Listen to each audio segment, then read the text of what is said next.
You've learned how to multiply with 11, with 12, different variations of 9s, numbers where the total of the units digit is 10, numbers that end in 5. So you've learned a whole lot of sutras. Here is the mother of all sutras, vertical and crosswise. If I forget any of those and I still want to do my answer way faster than the traditional way, then I apply vertical and crosswise. 41 into 12. Vertical means a standing line. So first I will multiply the standing line. 1 2s are 2. So I multiplied my standing line.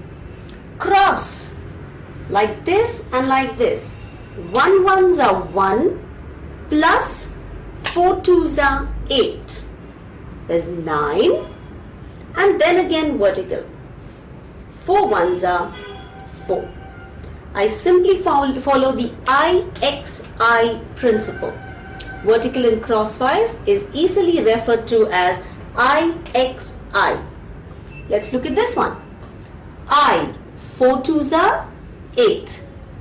X, 16 plus 4, 20.